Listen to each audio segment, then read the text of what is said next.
Good morning, everyone. At this time, I'll call the Crow Wing County Regular Board Meeting for November 25th, 2025 to order.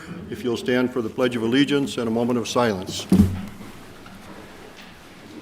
I pledge allegiance to the flag of the United States of America and to the republic for which it stands, one nation, under God, indivisible, with liberty and justice for all.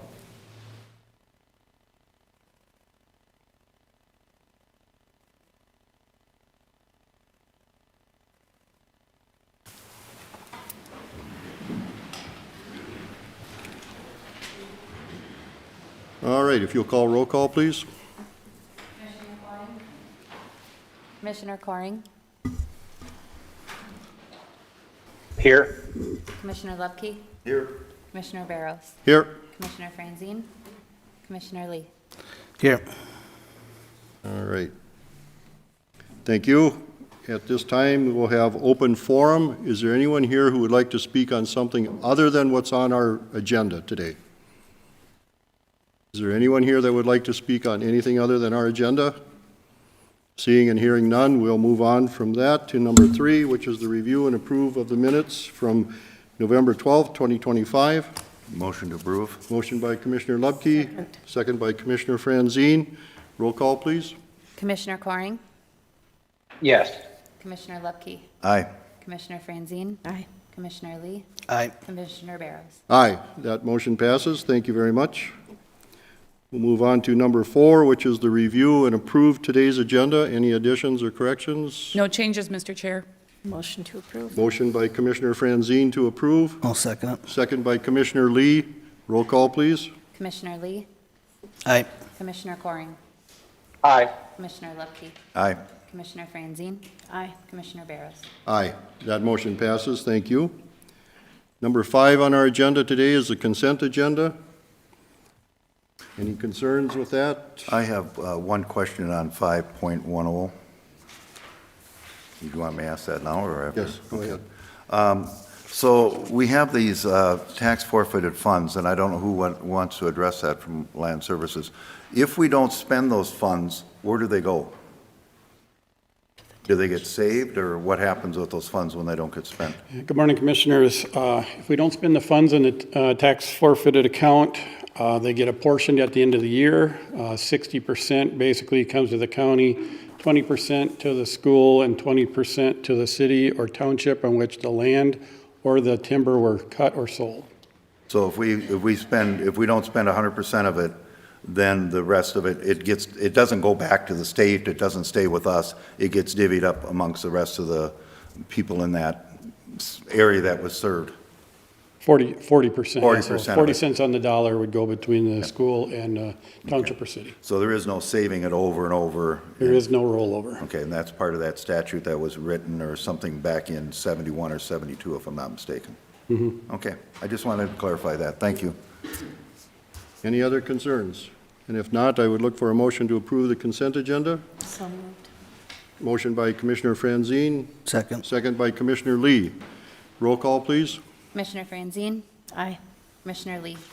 Aye. Commissioner Coring. Aye. Commissioner Lupke. Aye. Commissioner Barrows. Aye. That motion passes. We have a public hearing scheduled at 9:05.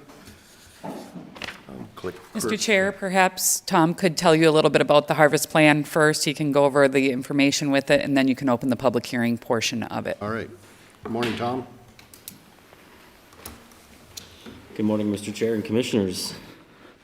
Yes, so here today to discuss the 2026 Harvest Plan. The first item for today is a public hearing to allow public comment on the proposed Harvest Plan. We did meet back in July with the Natural Resource Advisory Committee, and they recommended approval of the 2026 Harvest Plan, and then the Harvest Plan was also discussed at the Committee of the Whole meeting in September. Annually, the County Board is asked to approve the Harvest Plan following a public hearing today. A one-year harvest plan is derived from the Forest Resources Plan and consists of a pool of forest stands which are being considered for a timber harvest. Before any permit is offered for sale, a detailed field examination is conducted by county forestry staff, and a management prescription and timber appraisal are completed for future sale. Some forest stands or portions of the stand may be undesirable for a harvest due to its size, age, or operability and/or its location. And in these instances, forestry staff do a re-inventory and the treatment is deferred. The harvest plan consists of a number of timbered acres and cover types which are being considered for sale in 2026. And the county administrator's office has notified those on a mailing list who request the information, and Land Services makes this information available within the department and at the Brainerd Public Library. And with that, I will pause for any questions. Any questions? Commissioner Coring, anything? Nothing, Mr. Chairman, thank you. Thank you. The only question I would have, and I know we have a public hearing coming up, but are the landowners adjacent to where you're doing some of the cutting, are they informed, or how are they informed that there will be a thinning, or are they informed what type of cutting is going to happen? Because, it's a little different to come in and do a thinning versus to do a full final cut. Yep. Mr. Chair, Commissioner Lubke, we do send a property letter to the adjoining landowners once we've prepared the sale. We don't do it ahead of time just because we don't know exactly if we're going to be harvesting anything or what. We don't know until that forester is on site coming up with a management plan according to the Forest Resources Plan. Once we have that, we'll put together a nice map that shows where their property is located adjacent to the timber sale, and then we'll include our business card, and there's an opportunity for them to list any concerns they have on that letter. They send it back to us saying, they agree with where that management line is in relation to their property, and if they don't, then we start the conversation of, what the issue may be. So they do have an opportunity to comment before we sell the actual timber sale. Yeah, and I know we had that up in the district I serve on 39 and 103, where I got some phone calls, but it wasn't that was DNR. School Correct. trust land, that was a final cut of, I think, on that property. You are And I correct, just want to yes. make sure that we're doing on our side of it, our due diligence of making sure we let the adjoining property owners and stuff know that something will be happening there. So, thank you for that. Yep. That's all I had for questions. Any other questions Chair. go ahead, Commissioner Coring. Yeah, Mr. Chair, Tom, maybe you want to expand on it a little bit. When we do a timber sale, we don't cut like right up to the very foot of the property owner's line. I believe that we always leave a little bit of a buffer there. Tom, am I right? Yep, you are correct. So when staff go out to prepare a timber sale, we use survey-grade equipment, but we are not registered surveyors within the state of Minnesota. So we're using the best possible information and best possible equipment that we have. But we do use a small buffer. We try to stay 6 to 12 feet off of that property line just because there is some room for error there. We're not registered surveyors with the state. So we do try to ensure that we're staying on the county lands, but we don't want to incorporate a large buffer because that's just potential for lost revenue for us or future issues down the road. Sometimes people will see these management lines as the property line, and so all of a sudden things start to creep a little bit. So we try to be as close as possible, and when there is issues, we will hire a surveyor to come in and establish that line for us if we need to. Any other questions for Tom? All right, thank you, Tom. It's now 9:08, and I would look for a motion to open the public hearing. So moved. Motion by Commissioner Franzine, I'll second it. second by Commissioner Lee. Roll call, please. Commissioner Franzine? Aye. Commissioner Lee? Aye. Commissioner Coring? Aye. Commissioner Lubke? Aye. Commissioner Barros? Aye, that motion passes. Public hearing is open. Is there anyone who would like to address the 2026 harvest plan? Anyone in the audience who would like to address the 2026 harvest plan for Crow Wing County? Seeing none, I would look for a motion to close the public hearing. So moved. Motion by Commissioner Franzine, I'll second it. second by Commissioner Lee. Roll call, please. Commissioner Coring? Aye. Commissioner Lubke? Aye. Commissioner Franzine? Aye. Commissioner Lee? Aye. Commissioner Barros? Aye, that motion passes. 6.2 on our agenda is the harvest plan approval. So I would look for a motion to approve the 2026 Crow Wing County Harvest Plan. Motion to approve. Motion by Commissioner Franzine, Second. second by Commissioner Lubke.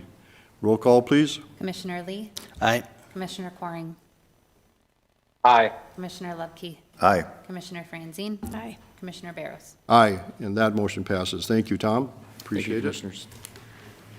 Jessica, if you want to come up and give us a little preview of the Mission Lake LID.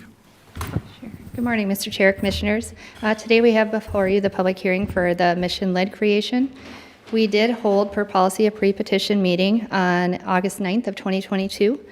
A petition was completed and turned in June of 2025. There was some errors found, so it was resubmitted on October 7th of 2025, and we reviewed that petition for accuracy. On that petition, there was 118 of the 218 property owners within the proposed lid that were in approval of it, which is a 54%, which meets our policy guidelines. And per statute, we must hold a public hearing within 30 days of receiving that petition, and that is what we're here for today. And just as a reminder, there is no voting to approve or deny the creation of this lid today. It is just purely the public hearing. We'll come back before you on December 16th for that vote. Any questions for Jessica?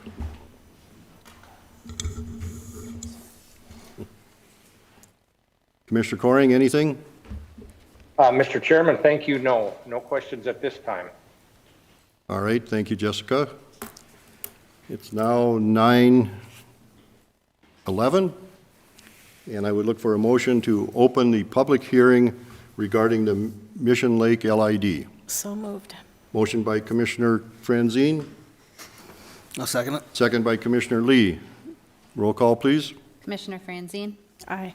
Commissioner Lee, Aye. Commissioner Coring, Aye. Commissioner Lubke, Aye. Commissioner Barros. Aye. The public hearing is now open. If anybody would like to speak, I would like you to make a line, and you can go in that order. So if you'll just gather up, what I would ask is that don't repeat what the previous speaker said. Let's move along and have a respectful meeting, public hearing here. So if you want to go first, and then the gentleman in the back will be number 2. So name and address, please. Good morning. My name is John Zoy. I'm the president of Mission Lakes Lake Association. I've got a statement here to kind of frame the lid for you. Mission Lakes Association was originally founded in 1987, and for more than 30 years, its members, along with the DNR, Crow Wing County, have studied, tested, and managed with limited resources in an effort to protect and improve Mission Lakes. Those of us that have lived here for decades, and in some cases, multiple generations, have seen a distinct change in the lakes, including a decline in water clarity, algae blooms that start in June versus late August, as in the past, and there has been an increase in aquatic vegetation along the shorelines and also extending further out in the lakes. In late summer, certain locations are not suitable for either swimming or boating. Therefore, the lid goals are to, number 1, manage the invasive species that are in the lake currently. Number 2, prevent the introduction of new invasive species, specifically zebra mussels and starry stonewort. And third would be to reduce the nutrient levels from runoff and erosion to improve the water quality and clarity. In the face of declining resources available to us from the county and from the DNR, and increased cost of treatment herbicides, voluntary donations from about 45% of lakeshore owners is insufficient to maintain the status quo, let alone provide the resources to make improvements. The creation of a lid will result in an equal and consistent sharing of the cost of the resources needed to improve Mission Lakes for the benefit of all residents, visitors, and Brainerd Lakes tourists. Crow Wing County currently has 9 successful lids, each contributing measurably to AIS control, prevention of new infestations, and long-term lake stewardship. Lids are a proven and community-driven and equitable tool for protecting our waters. Thank you. Thank you. Next, if you'll give us your name and where you live. My name is Kevin Schmidt, and I live on Upper Mission. We've been there since 1979. I have a contrary opinion to what Mr. Zoya just stated. I'm going to be careful here with my notes. The scientific data that was submitted within the petition that had an accumulation of 25 years of history shows that 85% of the money that was spent on herbicides and herbicidal treatment was spent on Lower Mission and the Channel.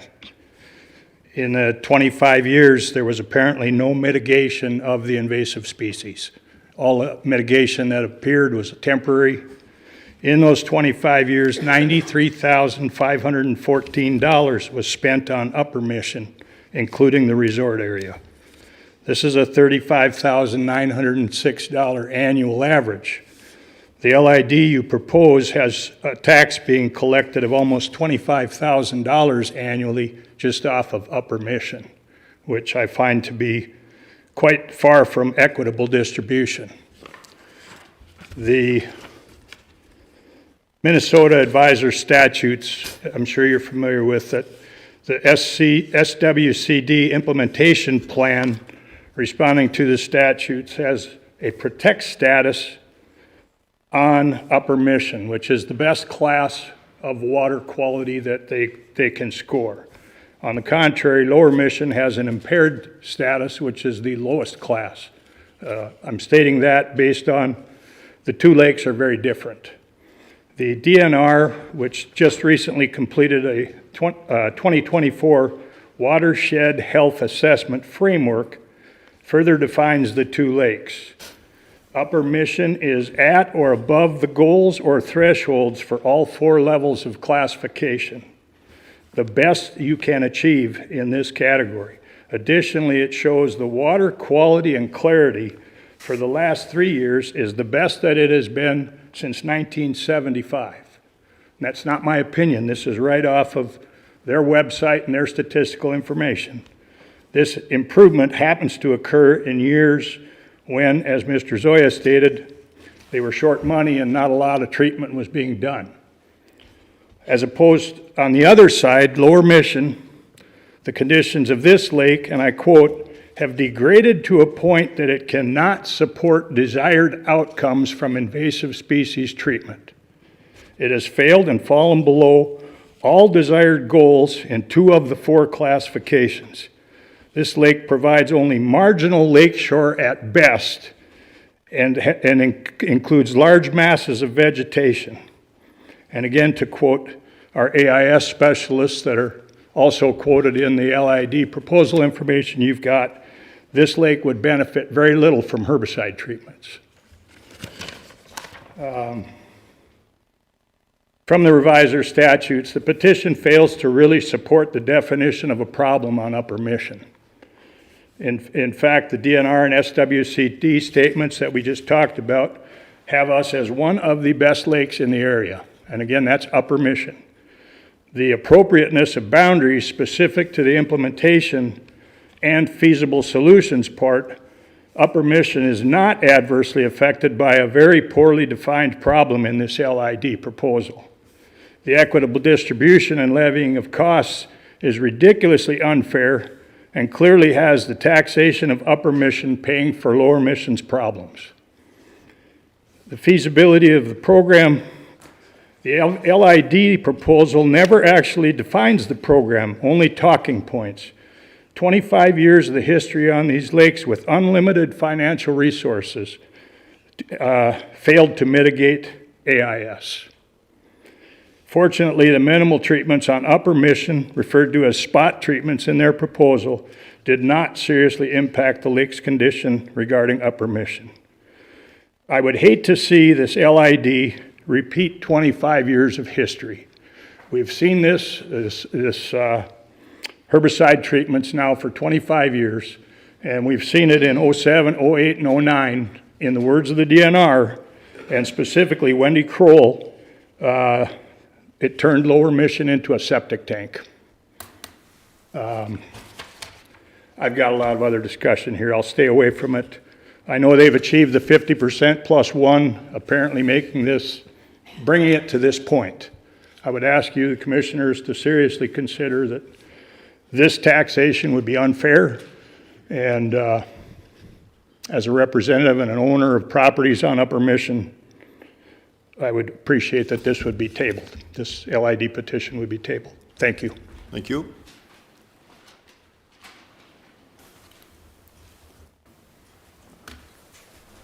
Next gentleman, please. Name and address. Hello, my name is Greg Kessler. I live at 26753 Mission Narrows Lane. We lived in the project for 10 years. We are for the lid. With the lid, we'll help resources to help fight invasive weed problems in both lakes and a better chance to get government funding to help our lakes for many years. Thank you. Thank you. Next gentleman. Name and address. Yes, good morning. My name is Rick Peterson. I'm the Secretary Treasurer of the Crow Wing Lake Improvement District. Crow Wing Lake has had a lid since 2006. It's been extremely successful in terms of mitigating the influences of aquatic invasive species, improving water quality, and I heartily support the Mission Lake petition as far as forming their own lid. I should correct a couple of misinterpretations of what a lid actually is. It's actually a supplement of existing funding. The DNR actually, with regulations and so on, has a lot of education. They invest a lot of resources into public waters, which is what lids actually are all about. There actually also are grants out there, of which Crow Wing Lake has successfully applied for and been awarded a number of those over the years, amounting for thousands of dollars. The county themselves has also supported public waters based upon funding through the state for aquatic invasive species inspectors, which helps the process quite a bit here. There's also other organizations that step up to the plate as far as improving water quality, such as the Soil and Water Conservation Districts, just next door over here. So again, there's a lot of resources out there for improving local water quality, of which the lids only supplement that. That's an important point to make here. And we also take a look at the fact that water quality is very key to the local economy. It's tourism, it's jobs, it's local development. I worked for a number of years at the local power company. I had numerous people coming to my desk over the years talking about just the draw to the Brainerd Lakes area, and the key to that was water. Lakes, rivers, and so on. So water quality is one of the big drivers in terms of local development out here. With that said, I would also ask the county to look at a little more, balance in terms of their development processes here. You need to place a higher priority on water quality. I've seen a few examples just locally in our own neighborhood about where the water quality tends to take a much lesser viewpoint in terms of local development, which of course raises tax bases and so on. We won't get into that discussion right now. So with that said, I'm not going to take up a lot of time here. I do support the formation of the Mission Lake Improvement District. It's a proven method of keeping water quality important, improving the quality there. And I'd like to thank everyone for their time. Take care. Thank you very much.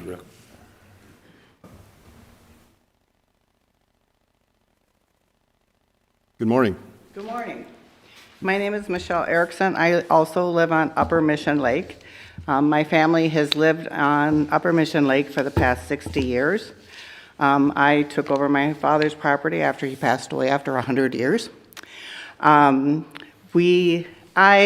am not opposed to necessarily to being taxed for the monies, but I do, being on Upper Mission Lake, I want to reiterate that they have spent 8 times the amount of money on Lower Mission over the past 25 years, based rather than on Upper Mission. So 8 times the amount, according to the proposal or what numbers were placed in the petition. Also, in the petition and on your criteria, evaluation criteria for establishing a lid, number 6, adequacy of procedures in planning and decision-making and public involvement, talks about conflict. And they did bring this up in their petition on the lid, that there has been a, and I will find my spot in my note, they did quote that a thwarted group has prevented or pushed back on the lid. So we've been trying to get the lid since 1921, 22-ish. Okay, so 2000, sorry, I wasn't on the, okay, well, right, 21 is when we first were approached about it. And when they bring it out and they came and John came to my house and talked about it, and I went to public, they held a couple coffee meetings, and I went to those, and I had a conflict at that one of those meetings, and I had to get out of there, and they said, oh, just sign it. It's, you know, it's going to be a good thing. It's only going to be for 5 years. We're going to, and it sounded good, so I signed. When I went back and looked and read some more information, I'm not saying that the money shouldn't be spread evenly. I think that's a good thing, because again, only certain people, I've been to many organizations, it takes a ton of effort to put this all together. And I think they've done their due diligence. But in that, I felt pressured, and I would like to know, I'm not sure all the information or that people take the time and the energy to read it, and that's why we're having the public hearing so that we all can get our voice. I just would like to know how they plan on resolving some of the conflicts in the lid itself. I think on the petition on one of the last pages, it says conflict resolution. The lid will implement inclusive procedures. They have been somewhat exclusive in their meetings. They started having somebody, you can't enter the meeting at the Lake Association unless you actually are a member. So if you're just wanting to learn about it, you weren't allowed in. They had a sheriff at each meeting. So that didn't exactly make you feel like you were welcome. And consider feedback from all stakeholders, including lakeshore owners, seasonal visitors, local businesses, and non-riparian residents. My nephew was on the board. He's not a own landowner. He had a differencing of opinion, and the board voted him off. The association meeting voted him in, but the board voted him off. Then they say that this will include public meetings, opportunities, written input, advisory working groups. The lid is committed to resolving conflicting interests transparently, equitably, prioritizing public health, environmental protection, and fair cost distribution. I haven't seen that. I didn't know that when they said that everybody had a right to vote. I wasn't approached, probably because I was in that thwarted vocal group, about that I wasn't for the lid, that they actually brought a new petition in October. And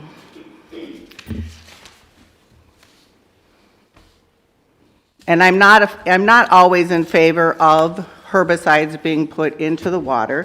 I have a very natural shoreline. I also have reeds in front of my property. I only have a 10-foot area that lets me get out. I don't even get to swim and whatnot.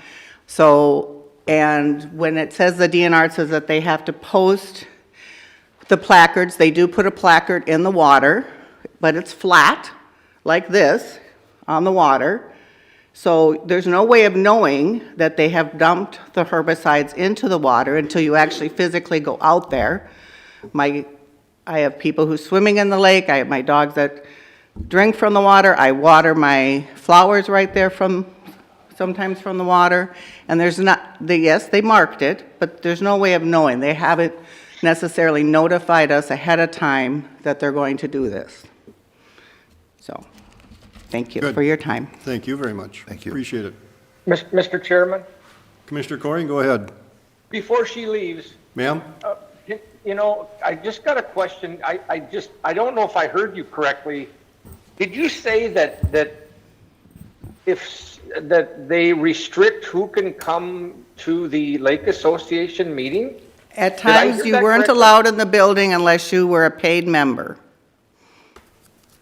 Well, that doesn't make any sense. I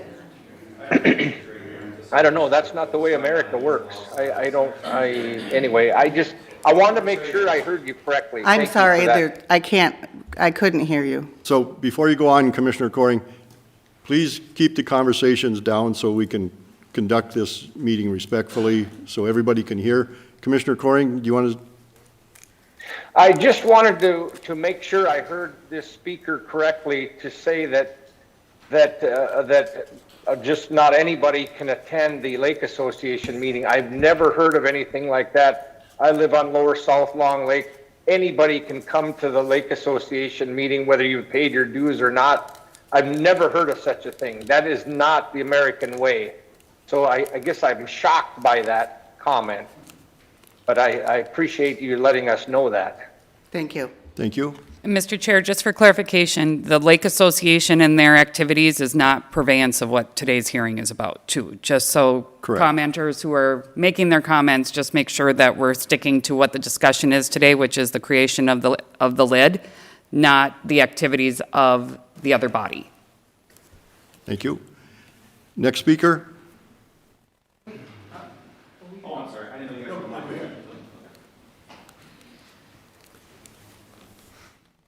Okay, sorry, my name is Matt Kelly. I do not reside on the lake. My parents own property, Joseph and Susan Kelly on Ridgewood Drive. I don't even know if it's important to you guys or not, but I do have a power of attorney that's notarized from my father to speak on his behalf. He was not able to be here today. Just to follow up the note there, I'm bad with names.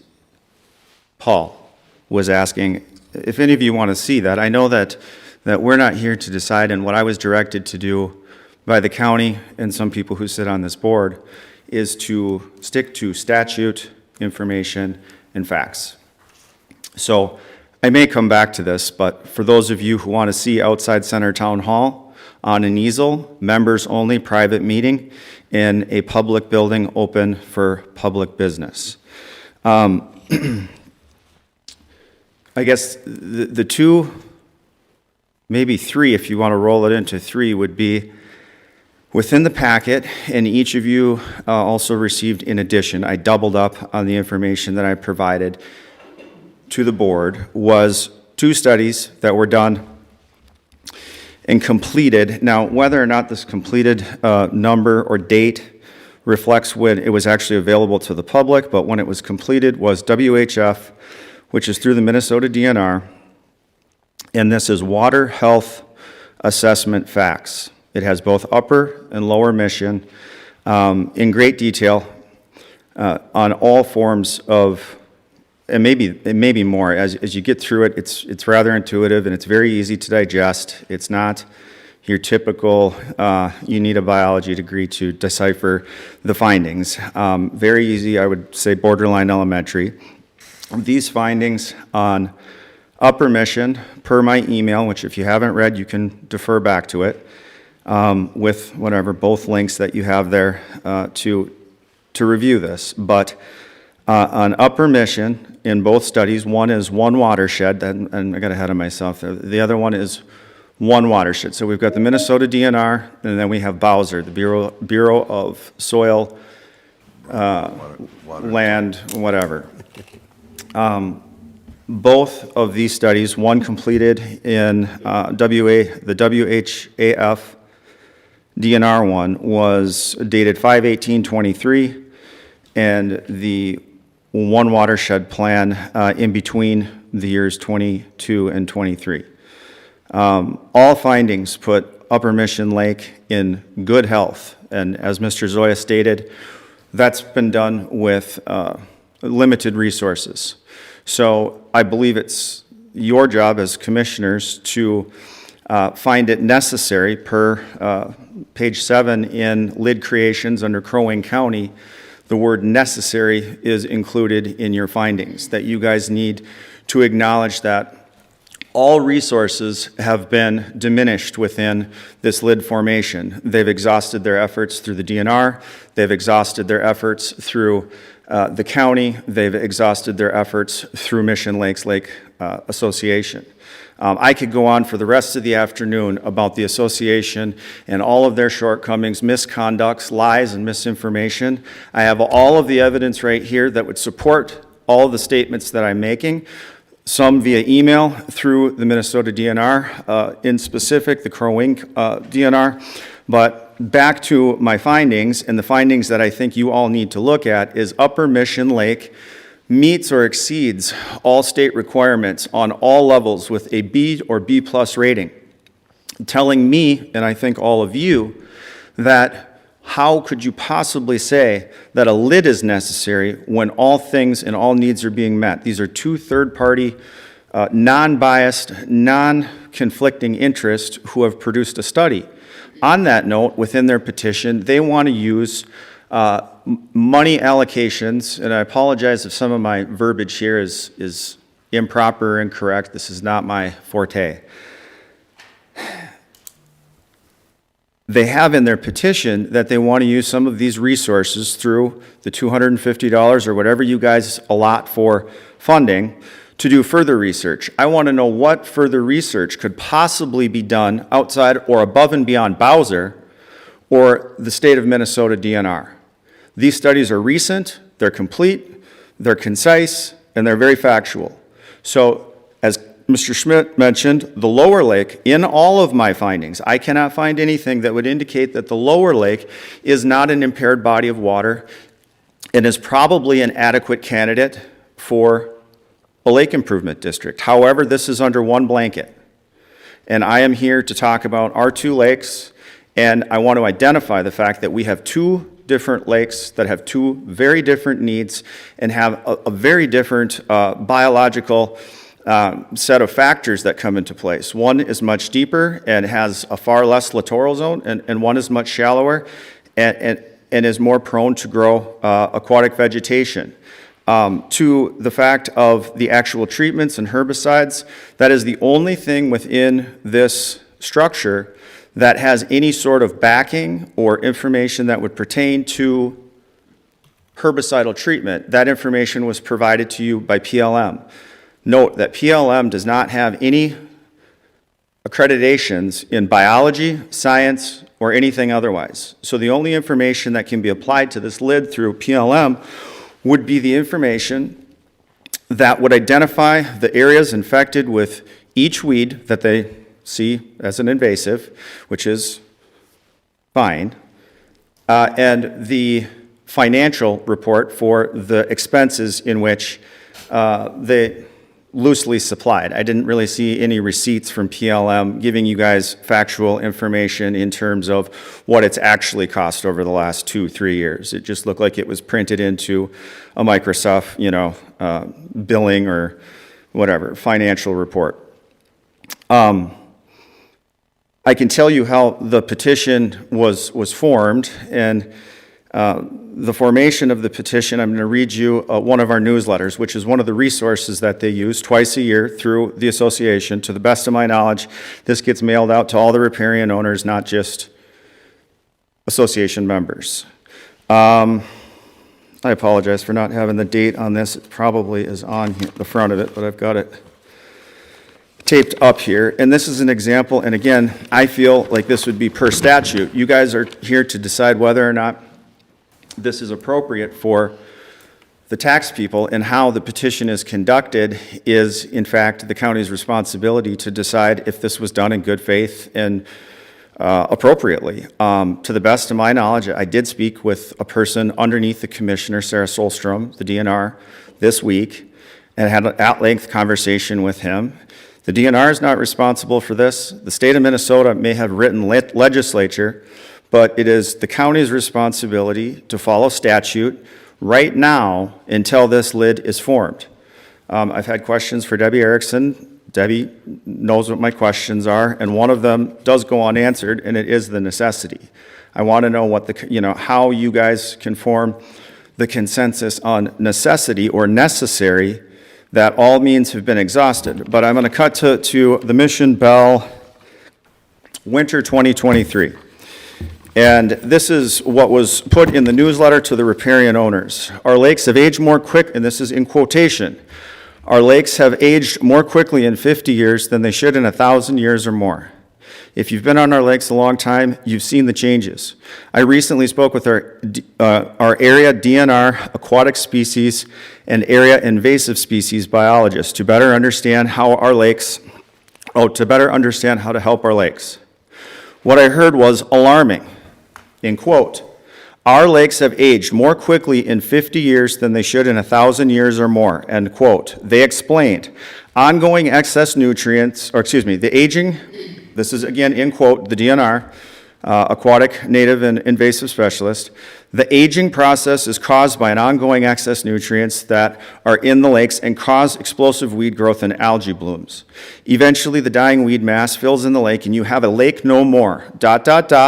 only a swamp or wetlands, end of quote. I read that and I feel like that is very much left to interpretation. The way I would interpret that without having knowledge and background in understanding what an aging, dying lake is, I would say we're in trouble. This is not good. This is bad news. So I reached out because I had a working relationship with Kevin Martini and Tim Plude, aquatic native plant specialists and invasive plant specialists at Crow Wing County. Tim Plude's response, it might have been Kevin, but I did not make that statement, period. It's true that excessive nutrients age lakes, but again, they don't provide any solutions to improve water quality, like a lid is the only magic formula needed to fix a lake. That's Tim's response. So he never made that quote, never made that statement. He doesn't feel like within the rest of this letter, it talks about all the unicorn and butterfly things that we can do with the lid, with no measurable means as to how we're going to achieve these goals. It's just, we're going to say a word and it's going to be great. It's all wonderful. Kevin Martini, this is the native plant specialist. Hi, Matt. I would ask you to kind of Yep. move along. We have No others that problem. want to speak. This is the last thing I'll do. I did get this from Tim, and I did say that our lakes are aging more quickly because of the development and destruction of natural shoreline. This has happened in the last 50 years and probably more the last couple of decades. I also said that all the lakes are dying, but the geological timeline is thousands and thousands of years before they would fill in. It's interesting they don't mention the chemical treatments and the fact that they will do absolutely nothing to help a dying lake. So that's the information and the propaganda. This is the tip of the iceberg. Inside this folder, for any of you who would like to reach out to further understand who you're going to put in power of people's tax dollars. And as Michelle mentioned, we have sheriffs that come to attend all of our association meetings for no other reason than to fear us from being able to speak and to keep us silenced. When we want to say something, it would be like one of these people, if this was one of our board meetings, they'd have a parliamentary here saying, point of order, point of order, point of order, moving on. It wouldn't fly here. It's not flying here today because they know who they're before. And I don't think that you want these people in power. I think you're going to have beyond a mess on your hands. You see who's here before me today, some of them with. So I'm going to stop you right now because you're making allegations against personalities. And I'm rather giving than you the the facts case. right here to back it up. So I'm going to ask you to step aside and let the next speaker speak. Thank you. Yes, sir.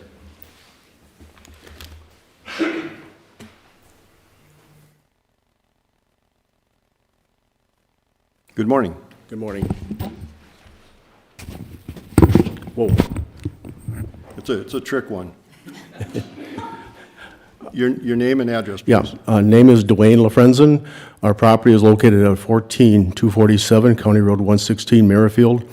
I presently live in New Ulm and purchased a lake property on Lower Mission Lake in October of 2012. I'm currently employed full-time and physically took a day of vacation to attend this very important meeting. That's how important it was to me to take time off. My wife and I make our 3-hour trip from New Ulm to our Lower Mission property at least monthly, if not 2 or 3 times per month, depending on schedules. We are very excited to be able to purchase this property on Lower Mission Lake when I was 53 years old. Now our 42-year-old son and 39-year-old son, along with his wife and 2 grandchildren, ages 9 and 4, who have a lake property legacy, that this proposed lake improvement district will help both Upper and Lower Mission Lakes to continue a new legacy to our sons and grandchildren. We could not have experienced this when we were young, so this past summer, the joy of Lower Mission Lake Sandbar to swim with our sons and grandchildren, along with our other anchored families, is a memory I will treasure and want to have continue after my wife and I pass away, and our son and family will have this lake and property as a legacy. We have been Mission Lake Association members for many years, which have, in my viewpoint, have been a good organization. I want to thank you for this opportunity to speak in favor of the proposed Mission Lakes Improvement District. I believe the proposed district will serve the needs of the lake to prevent and manage invasive species along with reducing nutrients. Many people have quoted different sources of information. A recent Mission Bell talks about lake health in 2023 according to the DNR.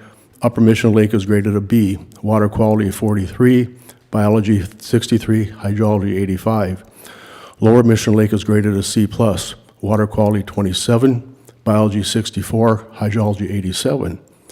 Lower Mission Lake scores well in quality of its fish and plant populations. The high concentration of naturally occurring phosphorus keeps Lower Mission from achieving a B or A grade. Upper Mission scores well in all categories and has room for improvements. Water quality is impacted by naturally occurring phosphorus. I was going to conclude my comments at this time, but to follow up a few other comments that have been made here.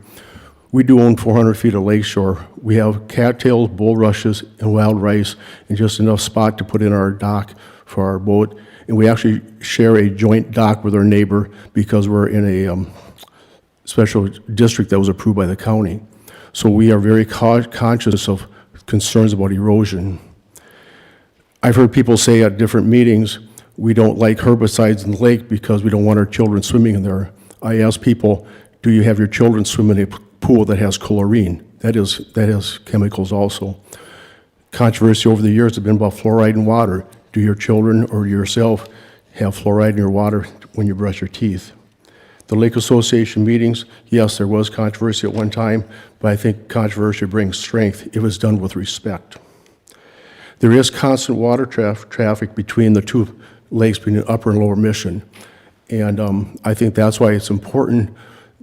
People have mentioned Lower Mission has different needs than Upper Mission, which is true, but we are constantly traveling between the two lakes. So yes, our lakes are aging, not only Lower and Upper Mission, but all lakes in our whole country, not only Minnesota, Wisconsin, but throughout the world. Questions been about funding. Why do we need this money? What's going to be used this money for? You need to have some resources so you can start developing a plan. Without money, you can't develop a plan. So those are comments I did not have in my previous speech, so I'd like to conclude with the following statement. I respectfully encourage you to approve the proposed Mission Lake Improvement District. Thank you for your time, Commissioners. Thank you very much. Good morning. Good morning. Hi. I'm Kitri Kylo, and Your address, please? Your address? Yes, I can never remember our fire code number. It's 27301 County Road 19. And it's on Upper Mission Lake, and my family has been on the lake for 96 years, since 1929, when my dad was 2. So it's been an incredible legacy that for my grandparents and my parents have left. So I just want to address a few things that, in response to some of the things that have been said. I do think I am in support of the formation of a LID. I am currently serve on the board of the Mission Lakes Association for the last year and a half, 2 years maybe at most, but have been involved in going to the association meetings, annual meetings, and so forth. And I do want to say, I believe we are an association that is never intending to be exclusive. So I do not refute what the previous speaker said, but the sign that was there, I think that yeah, there were other meetings happening, I don't know, in other places in the township, and maybe it was meant to say this is for members, but I know there were people at that meeting. You had to have a paid membership to be able to vote, but people who hadn't paid their dues yet were still welcome to stay. So I just want to say that. I would like to put out there that the current health of Upper Mission, it can be said to, yeah, it's in fairly good condition with a B or B plus from the DNR rating, but it has been, the treatments that have been done on a spot, where funds have allowed it to be at a fairly good. I'd like to say they've contributed to that better water quality. The goal is to mitigate the invasive aquatic species. It will never be able to eradicate it. So that's the goal. There were 11 spots where invasive species were detected this year on Upper Mission, but only enough funds to treat 4 of them, for example. So as Dwayne was just saying, I was a school administrator for over 35 years, and I had to do improvement plans based on data. And so I think that having a lid allows us to be a data-driven organization where we have a certain budget that it could be dependent on, to have, this is what we can do based on data over time. Have a plan that's based on a known budget, which is what the lid would allow. So in terms of what other research could be done, I know what has been spoken about is we sure wish that years ago when there was more funding through pull tabs, that they could do a research study about where are the sources, a self-study, where are the sources in the lakes where the bad nutrients are coming in and contributing to algae bloom and so forth. So funds could be used for specific purposes to the lake. I am an Upper Mission Lake resident, property owner, but I see that Upper and Lower Mission, yeah, they're 2 separate lakes, but they're joined by a channel, and we go in between both. I want the quality of both lakes to be good. In my family, they've gone fishing in both, we go boating in both lakes. So if funds in some ways need to be more devoted to the Lower Mission to help the overall entity, I'm happy that's how it's done, that those plans are done that way. But there would be a board, separate board, separate from the Mission Lakes Association, to make judicious decisions. Yes. Yeah, I think that is covering it. So currently, I think it was mentioned that 40, the funding for the treatments right now come from just 40 or 45% of the property owners. So it's meant to be an equity issue, a fairness issue, and to have a consistent budget. I'm just throwing out there, I would love to have a way if people, I understand that people are in hard times right now, budget-wise. So if there could be a way separately maybe through the association, it's just an idea, is that for people that are in hard times, could there be a slush fund to help them with that assessment on an annual basis? Again, not meant to be punishing people, but to think of the legacy that we want to leave in this lake to keep the water quality good for generations to come. Thank you. Thank you.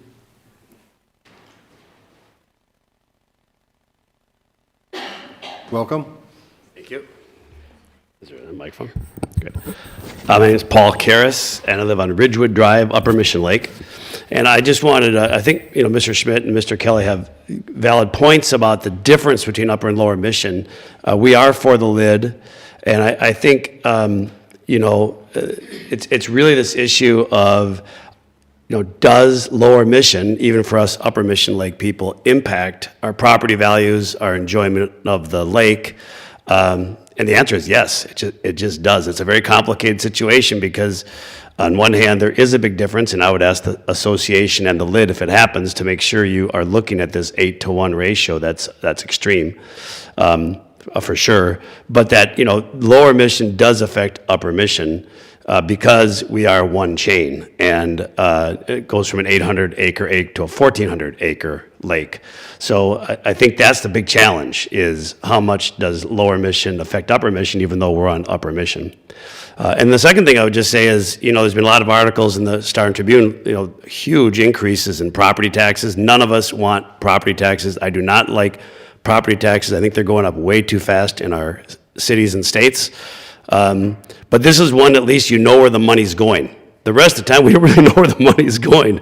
And here we know where the money's going. And that's why I would be for it, because we can have all the debates we want, but if we have that money, we can do things that can be targeted, and we're just not putting it into some city or state slush fund that we have no idea. So I think it's this complication of, are we one lake or two lakes? Well, we're both. I think we're both, and that's, I think, that the reality of the situation, that we're individual lakes, but we're also one lake. So, there we go. Thank you, Mr. Karas. As homeowners, we are for the lids. Yeah. Understood.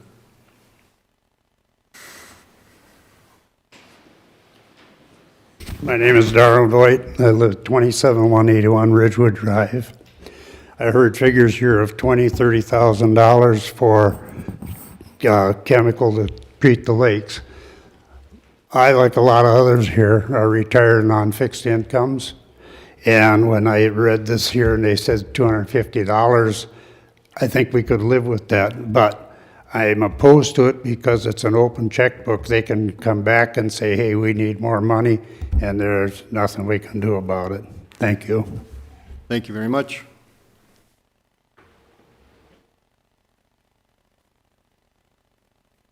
I didn't plan on this. First of all, your name and address. Kathy Osvig, 15009, County Road 109. I live in Buffalo. I've owned my property for 25 years.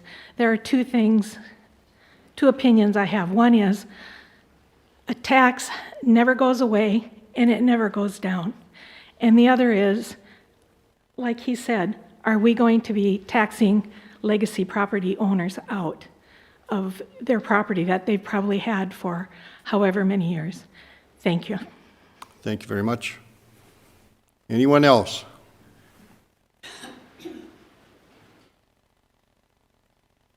Good morning. Morning. Lyle Anderson. I'm on 14489 County Road 116. And I have a few things. They say the petition was agreed to by 51% or something like that. I never even got a notice, and I lived there year-round for 30 years. And where does notice go that for the petition? And where are all the seasonal people, because the meeting is held after they've already gone, instead of when they're here in the summertime, so they would have their input. And our lake used to be much better. We had all these people come in fishing groups and so on, using the public access, and they're the ones that brought in this stuff, not the property owners that are there with their boats, never take them in or out other than our lake. And why don't they put a fee at the public access landings? That would get the DNR their money, or whoever it needs to get rid of this, to stop it from coming in the first place. Our lake level used to be about 2 feet higher than it is right now, and that happened like about 4 years ago. The Lake Association, the DNR, and whoever agreed that, Ducks Unlimited, that they should have this rearing pond, which was the old rearing pond years and years ago, that they needed to drop the lower level. So we used to have rails on the outlet from the lake, and you could put boards in, and we always had boards that kept the lake level constant. Now it goes up and down according to the river because the DNR cut the rails completely off. And after just a few years, Ducks Unlimited says, oh, this isn't working for us. And so now they gave it up, but nothing happened with our lake other than get worse and worse and worse. With the lower water levels, our weeds are growing in the lake by the shore where they never used to. We never had this stuff. I have a boat that I can't even take out to the lake because my motor clogs up with crud from all the crap after they spray it, that I can't even run out to the lake without it plugging up the water inlets on my motor, so my boat is worthless. So yeah, that's another factor. You just get crap in the lake from spraying over and over and over, and the treatment has not made the lake better, it's made it worse. It actually spreads the stuff because it kills some, but so it kills at the bottom, and there's a few, only takes one sprig of that to go onto your shoreline, and it starts growing there. This spraying is ridiculous. They don't need all of that spraying. We used to be able to swim by shore. Now in order to swim, you have to go to the middle of the lake and put your boat out there and go swim off of the boat or platform. It's all ridiculous. And I don't think the Lake Improvement District, all they're going to do is put more money into spraying, which, like me, I'm 84 years old and I'm down at my lake shore clearing out. I have a 17 cubic foot trailer, and I'll clear that out in one day. I mean, fill that whole trailer full in one day from all the stuff that comes into our shoreline. Nobody comes and helps me, not the Lake Association, who claims to be so good. I used to be on the Lake Association board, and we never had this problem. But it's gotten worse and worse and worse. And we do not need an LID. Thank you. Anyone else that would like to speak? Mr. Chair, we do have one. I'm on Zoom. Can you hear me? May I speak? Yes, go ahead. Give us your name and your address, please. Sure. My name is Mark Casey. I live at 13979 County Road 116 as a seasonal resident. We've owned the property for 6 years. And in that short period of time, we've observed degradation of Lower Mission Lake, as has been indicated in the LID documents. I'm also a member of the board. I'm a Lower Lake representative at Mission Lakes. Our goal here is to make Upper and Lower Mission Lake better. And we realize that we need a comprehensive lake management plan that meets with all the state, county, and federal guidelines, and that is our objective. It's not going to be random spraying of things at the whim of us. We want a plan that we can follow and that we can get input from the public on, and we are committed to that.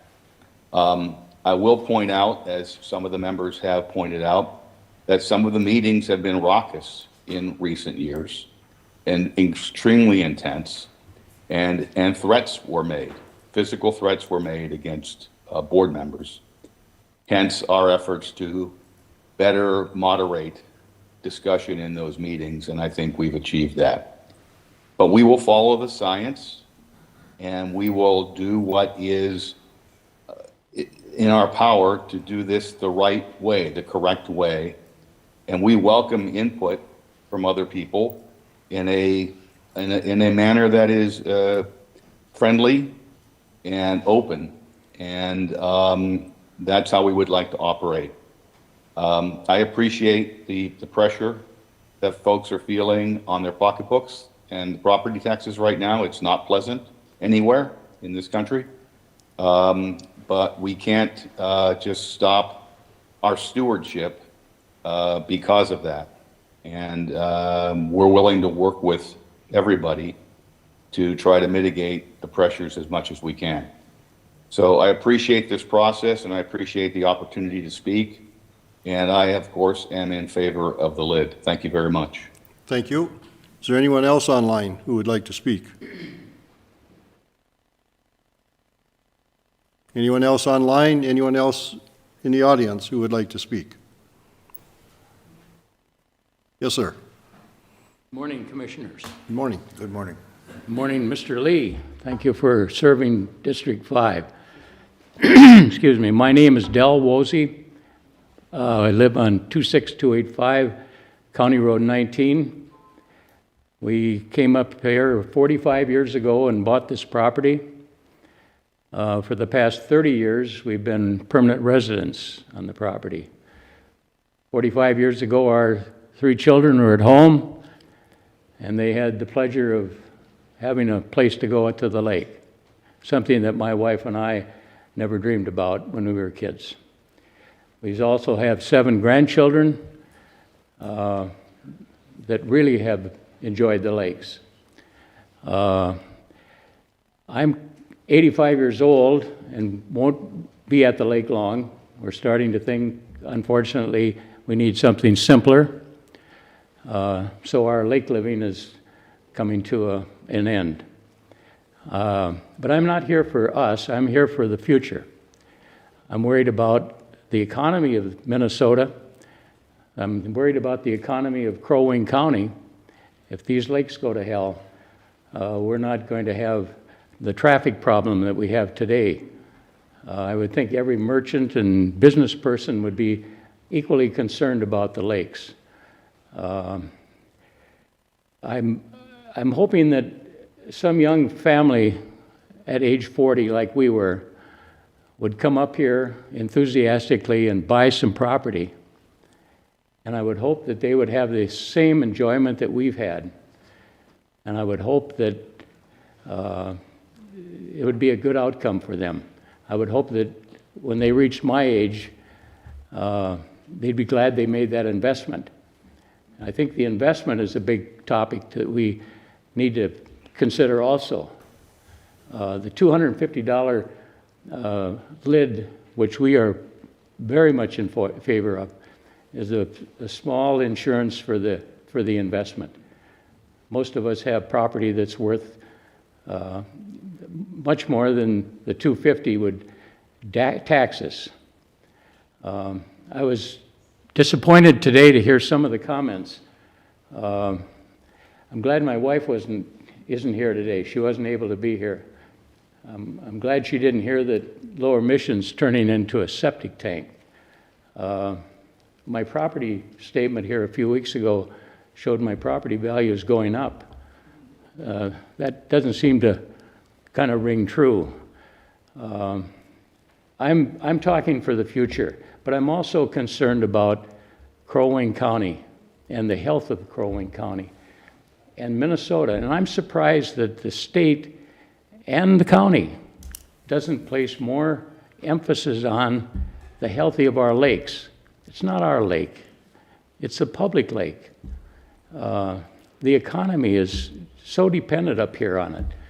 If our lakes go bad and nothing's done in the next 45 years, we won't have to worry about the traffic problems we have in Baxter and the overhead planning that's being done.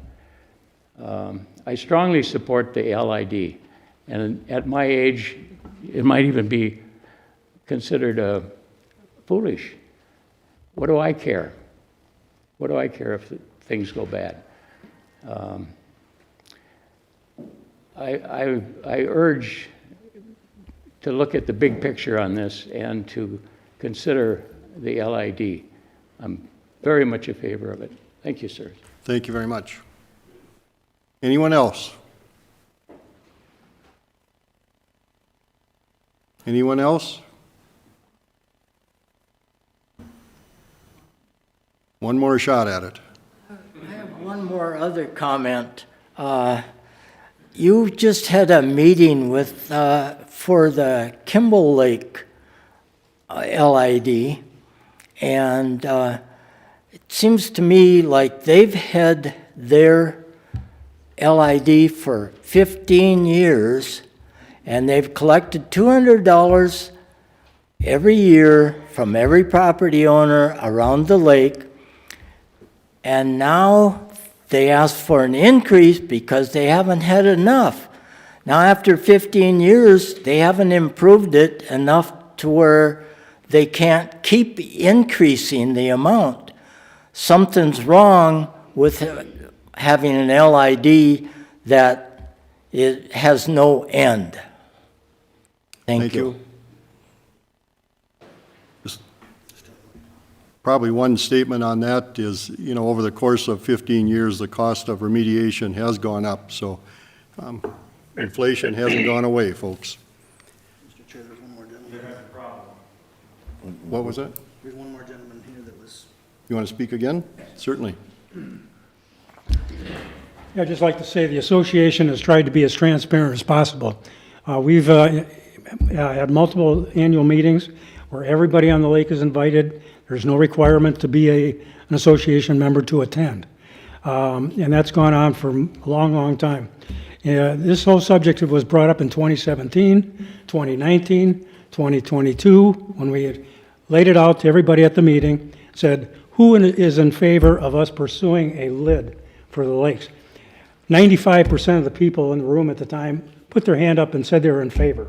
There was one individual in the room that said no. So we tried to be as transparent as possible. We've also done multiple mailings, email campaigns, door-to-door campaigns to educate people on the Lake Improvement District. There's a half a dozen of us here that'll be glad to comment about how many times and how long that took. It took us 3.5 years to get to everybody. And even then, we got over 20% of the people on the lake we just simply couldn't get a hold of. They're unresponsive, or in some cases, the owner was in a nursing home and the authority fell with the kids or something. But anyway, everybody had a chance to respond and talk about this. Regarding Upper Lake versus Lower Lake and who's getting more attention, that's been an argument I've heard forever.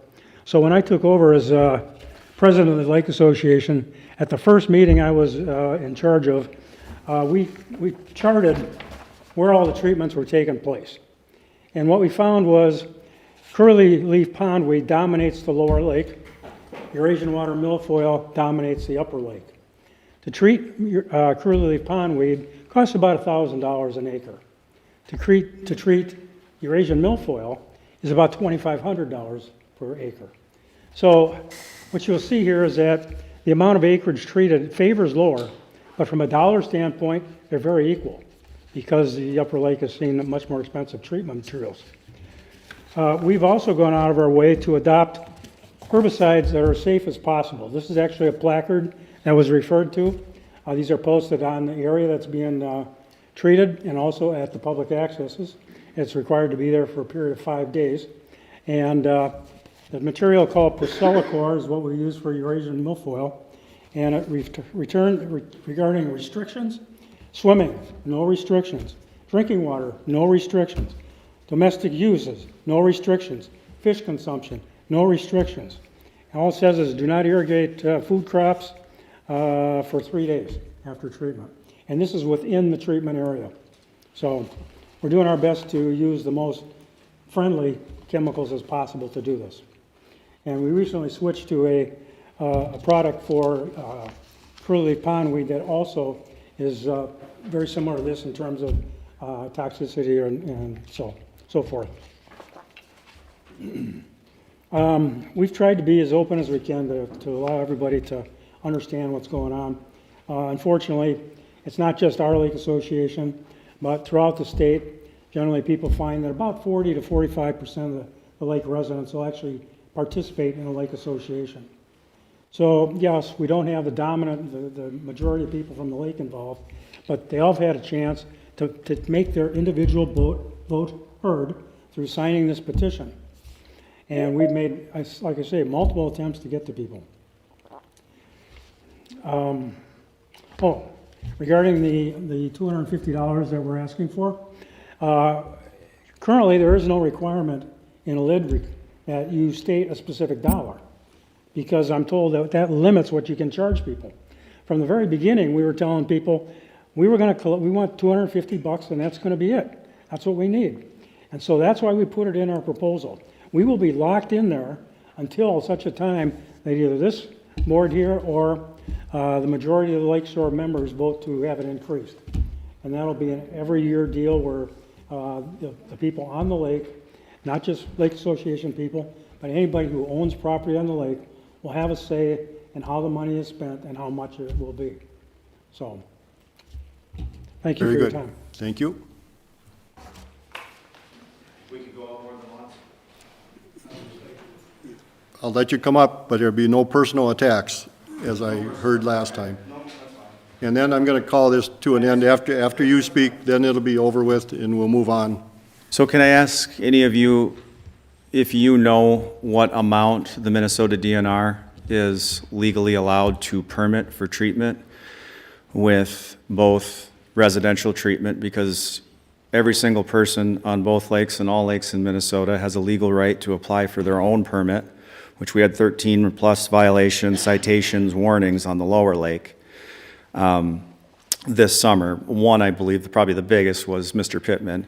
But do you know what the actual allotted amount of treatment that can be done in the littoral zone? That's a depth less than 15 feet or more. It's 15%. So the DNR is allotted both residential through an association or a LID, 15% of littoral acres.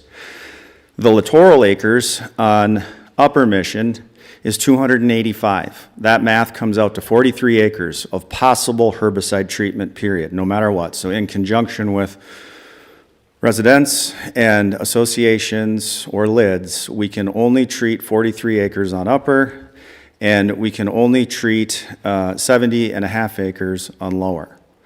So the other thing that I would like to add to the herbicidal treatment is I would encourage all of you, which I also attached in the email that's in the packet, is to look at the Minnesota Department of Agriculture Agenda 2032.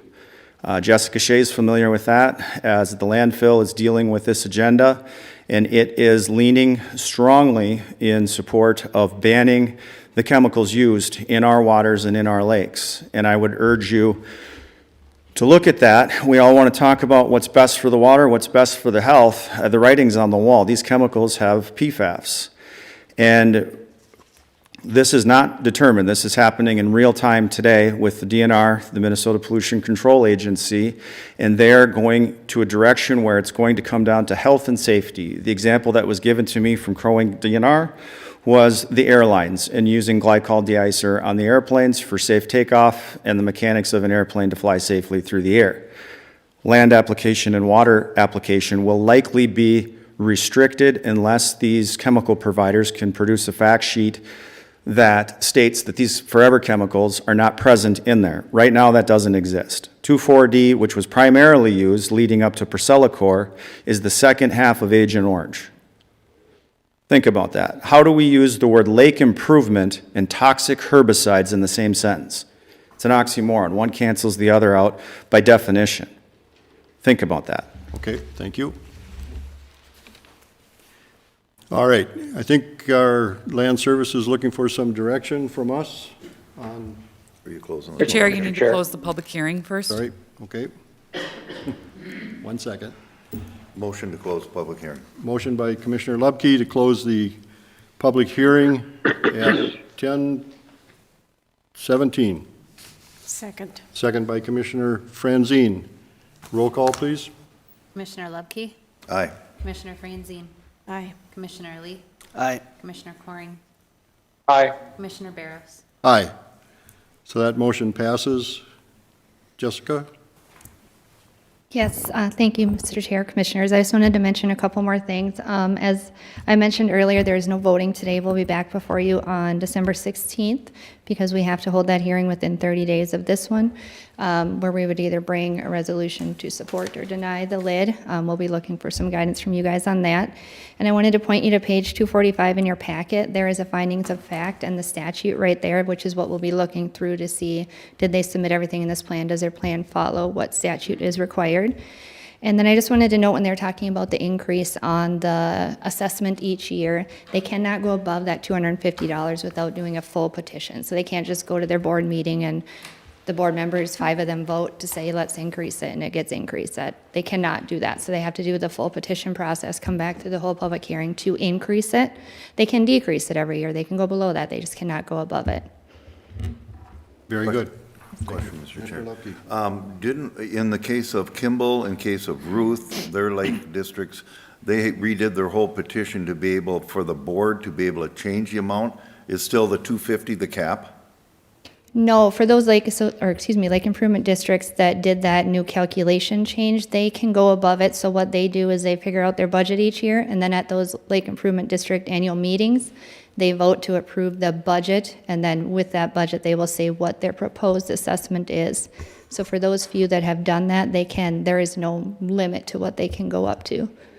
And the reason those had to redo that is because our previous lids that we had it locked in at whatever they said when they formed the lid was the number it had to be, and it could not be changed unless they came back and redid the whole lid, went out and got all the signatures in, got that percentage to be able to do that. This lid is not being structured that way? Correct. Yep.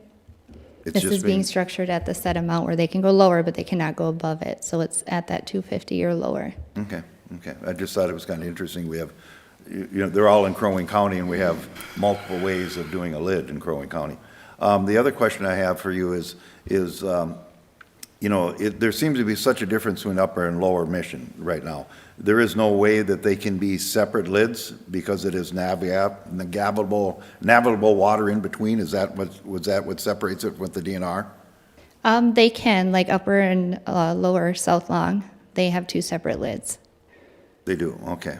So it's not part of a statute, it's just what's being presented to us. Correct. Okay. The other thing I had, and maybe I'll just bring it in at this time, looking through the letters of support, there was a letter there from John Auger, who, and it was just listed as John Auger, but it's actually a letter of support from the Mission Township. And I just wanted to clarify that it's the, because we always talk about townships never weighing in, and that's been brought up before. This township weighed in the last comment. It says, following discussion, our board voted unanimously to support the objective proposed for the improvement district. So that's in their letter. I just want to make sure that we were aware of that if nobody else on the board caught that, so. Good, John. Caught it. Anything else? All right, we'll move on to 6.4, which is the Mission LID letters. And Administrator, are we just? Mr. is Chair, that was information? just your information. That Okay. goes along with the item above it with the information from the letters from folks that were received prior to today's public hearing. So they are part of that record. So that concludes our Mission LID discussion today. We'll be back on December 16th. Okay.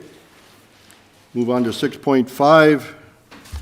And I would look for a motion to open a public hearing regarding Chair? the Crow Wing County. Excuse me. Can we just give these people a chance to leave before we do that, since they're all standing up? May I go to the little boys' room? Sure. Okay, thank you. All right, we're going to take a 5-minute recess. You're back with us, Tom. Yes, happy to be here.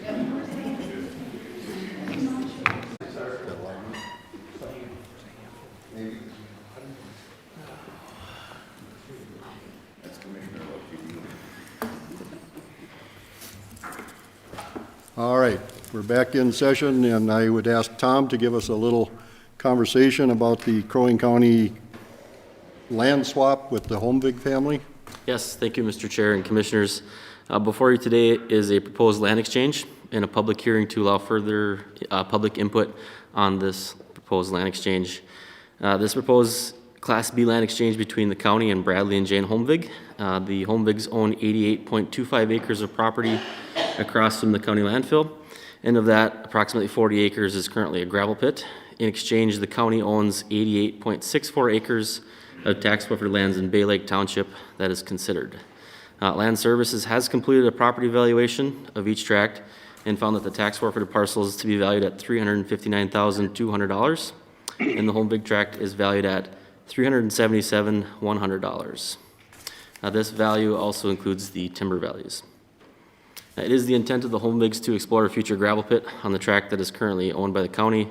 Of the approximately 88 acres, we believe there are less than 40 acres that may be allowed to extract gravel because of some restrictions. There is a cartway that bisects the current tax forfeited property to the north and south, and also the Nokasippi River bisects the property east and west, and a CUP to extract gravel will require a buffer to the Nokasippi River. Some of the property is also low-lying areas, and gravel extraction in those areas will not be possible. The County Highway Department historically did use these parcels to extract gravels on approximately 4 acres. When it was in use, they were extracting mostly sand, which didn't have enough clay, other binders, or rock to make Class 5. This area has not been used in the past 10 years by the Highway Department. Here in Crow Wing County, we have ample sand for the county uses, and we actually give it away for free at the county landfill to help for future cell construction. The current Home Big parcel is directly adjacent to the landfill, as I mentioned. One of the long-term goals is to buffer the landfill from future residential development. This land exchange would prevent the Home Big parcels from being developed in the future once the gravel operations subside. To date, Land Services has spent about $1,500 on some title work to facilitate the exchange outside of staff time. There will not be an additional cost to complete the land exchange, and no money will be exchanged between Crow Wing County and Bradley and Jane Home Big. This is a one-for-one swap. Finally, the Home Bigs will be required to reclaim the existing gravel pit per the CUP, and the county does intend on planting some trees in the property in the future. And with that, I would pause for any questions. Any questions? Commissioner Coring, any questions? Mr. Chairman, no questions, but as you know, and we've talked about this multiple times, I am in favor of this. I'm kind of mad at myself when Commissioner Hoag was on the board, and it was just Commissioner Hoag and myself. You guys have heard this before, I'll repeat it again. We did have the possibility of buying that property at the time before the Home Bigs bought it, and I personally thought the price was too much at the time. That was a mistake on my part, and the Home Bigs, and of course, bought it for the price that it was being offered for. And but I am a firm believer that we've spent millions and millions and millions of dollars out at the landfill, and it's important to have a buffer around there to prevent future development. And I go back to the same thing I've said about Camp Ripley. They see the need to have the compatible use buffer around Camp Ripley to try to prevent future development, and I think this is just a smart thing to do on the county board's part to prevent development around the landfill. So that's all I've got to say. I'm totally in favor of this land swap. Thank you. And Mr. Chair, I wasn't here when that decision was or wasn't made that Paul said he wished he would have changed his mind. Do you remember what the price was, Paul, back at that time when they were looking, when the county had a chance to buy that property? Yeah, Commissioner Lubke, Mr. Chairman, Commissioner Lubke, I believe, of course, I'm getting old, so can't really remember too good, but I'm almost positive it was $250,000. Maybe if Gary Griffin is sitting there, maybe Gary can remember, but I think it was $250,000 at the time. Gary doesn't remember. Gary doesn't remember. Yeah. Well, okay. just an idea. I mean, that what it was, because the other thing is that was $250,000 back those years ago. The other thing is also had gravel on it at that time, and that gravel has been removed from that, which had a value. So I'm questioning it in the fact that do we need that much of a buffer around a landfill at this time? The other thing is I don't know if that was really a bad decision not to buy it back then for $250,000. So I want to bring this part of the conversation to an end. I want to look for a motion to open the public hearing. Motion by Commissioner Franzine. I'll second it. Second by Commissioner Lee. Roll call, please. Commissioner Lee? Aye. Commissioner Coring, Aye. Commissioner Lupke, Aye. Commissioner Franzine, Commissioner Barros. Aye, that motion passes. Public hearing is opened at 10:37. Anyone here who would like to speak? Anyone that would like to speak? Anyone online that would like to speak regarding the property transfer from Crow Wing, between Crow Wing County and Bradley and Jane Holmvig? Hearing none, seeing none, I would look for a motion to close the public hearing. Motion by Commissioner Franzine. Second. Second by Commissioner Lubke. Roll call, please. Commissioner Franzine, Commissioner Lee, Aye. Commissioner Coring, Aye. Commissioner Lupke, Aye. Commissioner Barros. Aye, that motion passes. The hearing is closed at 10:38. All right, 6.6 is the Crow Wing County and Bradley and Jane Holmvig land exchange. Discussion. Sorry about jumping in there earlier. The two things is we just finished doing a piece of property out there that was 7 point some acres that we just purchased for twice the market value, if I'm not mistaken. I think it was on the market for 77. We purchased it for, I think, $150,000. That was it's across the road from the dump. And I remember at that time, there was conversation where somebody had talked about, we have a lot of investment in the landfill. It's run very well. I mean, and so I asked the question of the staff of how many complaints have we had out there as far as smells or anything like that. And I think Gary came to me with somebody that had a problem with the smoke, but it wasn't anybody right next to the fence of the landfill. We also do our spray out there. We spray our leachate right out there, and it's right next, the leachate field is right next to, I don't remember the name of the piece of property, but it's right next to that, and we've never had any complaints from that. And those are people right there by the landfill. So I'm wondering, are we going too far ahead to exchange and I hate to use the word burned out gravel pit, but a gravel pit that has given up all of its resources to trade it for some prime land someplace else that also has a water feature in it that also was a memorial forest. And I have a question, is there another piece of land out in Crow Wing County that we could make that land exchange with that would be better than that piece of property that we're looking at? Yep, so, Mr. Chair, Commissioner Lupke, we have been working with Bradley and Jane Holmvig for quite a few years to try to find a parcel that is suitable that they're interested in as well. They're the ones that made the application for this parcel. I don't believe there is another parcel that they would be interested outside of this one at this time. The property was a memorial forest that was removed here back in October through the vote that you guys had. And the gravel pit that they have is only on 40 acres. That's all their CUP allows for. So there is another 40 acres out there that has not been touched with the gravel pit on the home. And never was used as gravel? Mm-mm. So it's just the raw land the way it was put there? With trees, yep. With trees. And there is some wetland as well. Wetlands on there also? And the property we're looking at trading for also has wetlands and water features? Correct.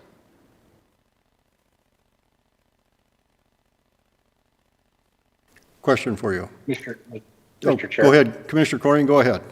Yeah, I guess we could just, we could forget about this, and then I guess when Holmvig gets the gravel out of there and they build about 10, 12 houses there, and God help us if we'd ever have any water contamination or smells, and then county boards 20 years from now would say, why in the hell didn't they put a buffer around there? I still think this is a great idea. But if you think it's a bad idea, Commissioner Lupke, vote no. Yeah, I don't know. I'm just exercising my ability to talk about it to understand it better. Yeah, well.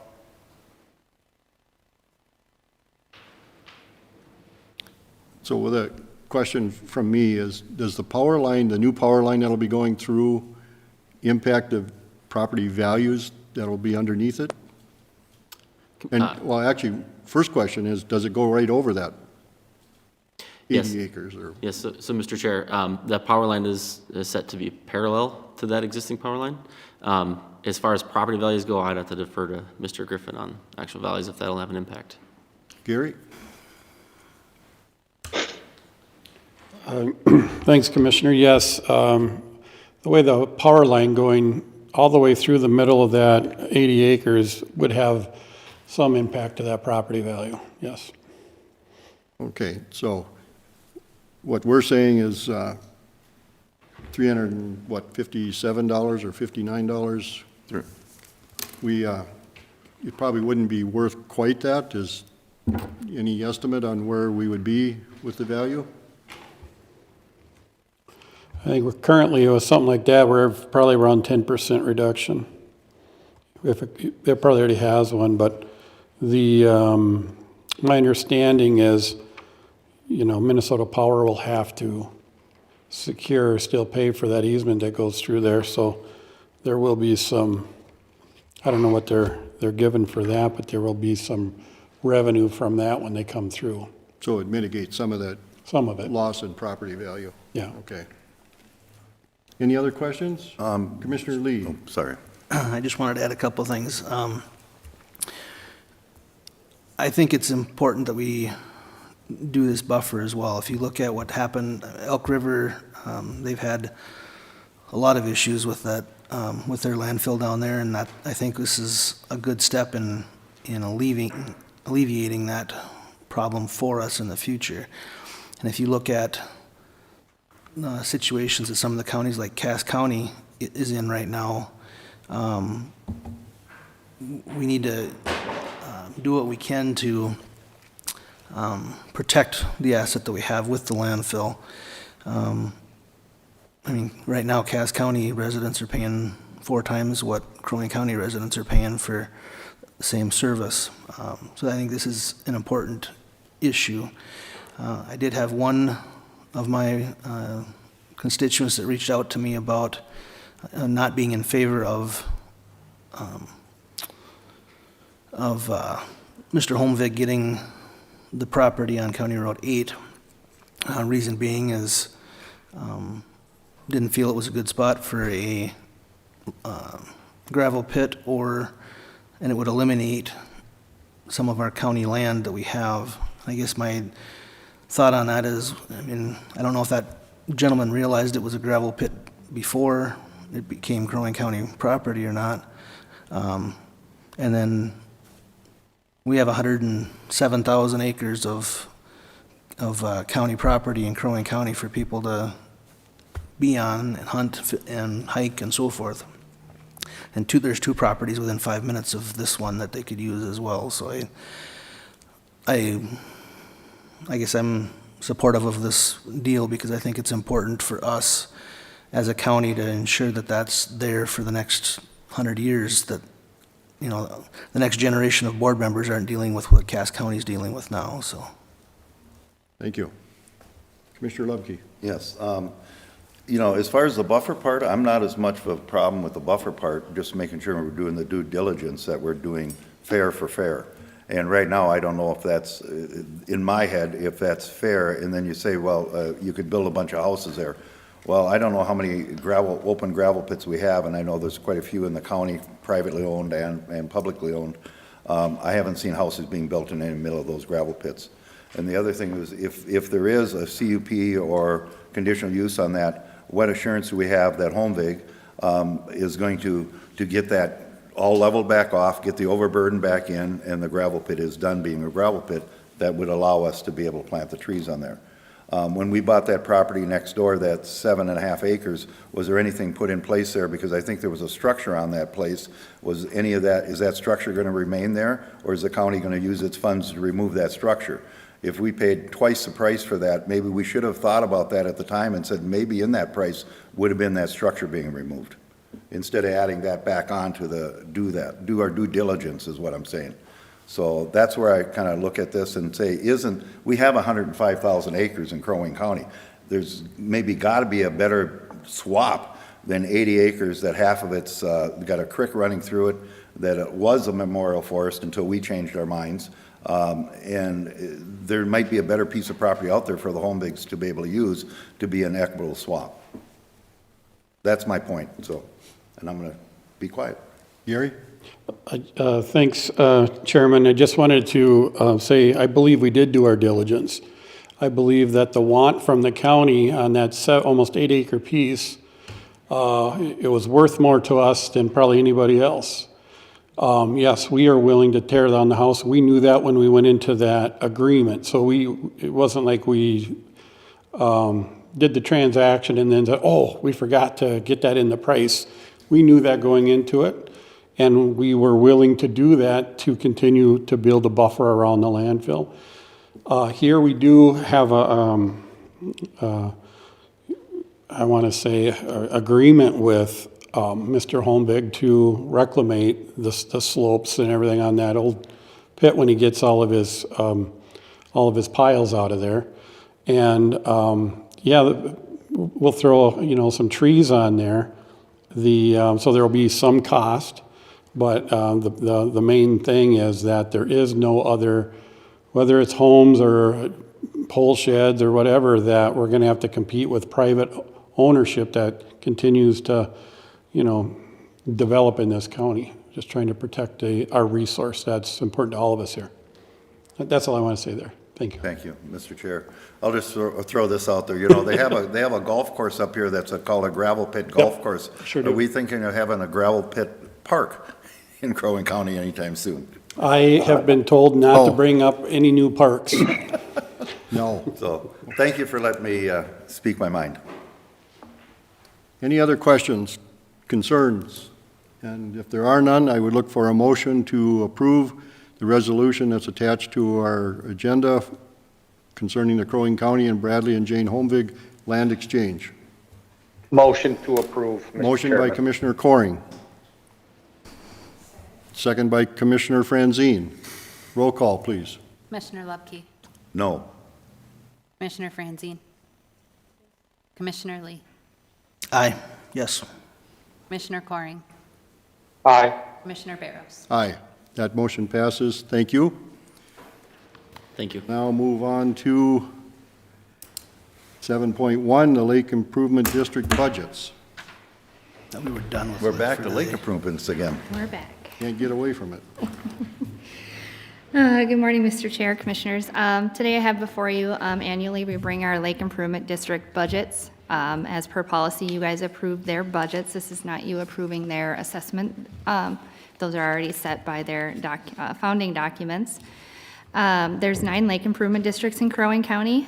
Each year, they're required by statute and our policy to provide us with an annual report. In that annual report is this budget that you see in your packet. They're also required to provide what their proposed lid is, and we verify that with our assessment specialists to make sure they're certifying the same amount that they're proposing in their annual report. They need to provide us notice of their annual meeting, evidence that that notice and the election ballots were mailed out to all property owners. They provide proof of insurance, any monitoring reports or treatment programs that they performed in the last year, memberships and elected officers, and what their plans are for the future, their goals, and the accomplishments from the last year of that lid. So before you see we have all of our 9 lids and what their budgets and estimated end-of-year fund balances are. Some of them, it is estimated right now just because they're getting grants in still through the end of the year. They might not have received their billing for their treatment because usually they're doing that, some of that in the early fall. As you can see, there's 3 of them that have rather high fund balances. A few of them, like Round Lake, haven't been assessing their property owners due to that high fund balance, and they are investing those funds in CDs so that they gain interest so that maybe they don't have to assess their property owners in future years. And other than that, I will open it up to any questions. Any questions? Sure. Commissioner Lupke. Yeah, Chair. Thank you for sending me that the other day. I asked for some information, and Jessica sent me that there are 60 lids in Minnesota, and of the 60 lids, there's only 2 of them that have actually been dissolved? Correct. And we are, we and Otter Tail, I think you said, have the highest amount of lids right now? Correct, with 9, yes. Our authority as a county, if you don't get a financial statement from these lids once they're formed, what authority do we have to oversight? Is the only oversight we have, we look at their budget, we pass their budget? Would we not pass their budget? if we don't like what we see, if you don't like what you see and you bring it to us, do we have any authority over those lids if we don't feel they're using their monies properly? Once they're formed? You have oversight on it, so if we see that they're buying new cars for the board members, that's something you can, look into. Other than that, we're just assuring that they're spending money on the treatment of the lake or whatever they created the lid for. So our staff goes through their reports every year and looks at what did they do? Okay, was that within the guidelines of what a lid is created for? I didn't find anything in state statute that said we could do anything more than we can look at it. I didn't see anything where we can. You're exactly right, Mr. Chair, Commissioner. Think about this, the lid board themselves are a taxing authority. Right. So similar to you with regard to the county's budget and the oversight that you have, the lid board is the one that is responsible for the budget and the expenditures and all the things with regard to the lid. You do not have regulatory authority over them once you vote to establish that lake improvement district. And in the Our nine that- policy asks them to provide us the information so that you can be aware, but you don't have any control or authority over it. And in the 9 that we have right now, we have not seen any problem that has really, even though we don't have the authority, that has raised a red flag with us. That is correct, other than, and it's not necessarily an issue in that regard. You may have noticed Ruth Lake projects a negative fund balance for the end of 2025. This is this kind of transitional time period when we had previously, you may recall, the county was holding the finances for the lids, and they were submitting their invoices to us. We were paying them. There was a period of time where it looked on paper like the county was floating what the association's responsibilities were, the LID's responsibilities were. We did take action that said LIDs needed to get their own bank account, needed to get all of their own information. They were going to be treated like any other taxing entity in that they are going to have their collections settled out to them every year at the same 3 periods of time that the rest of the taxing entities get that.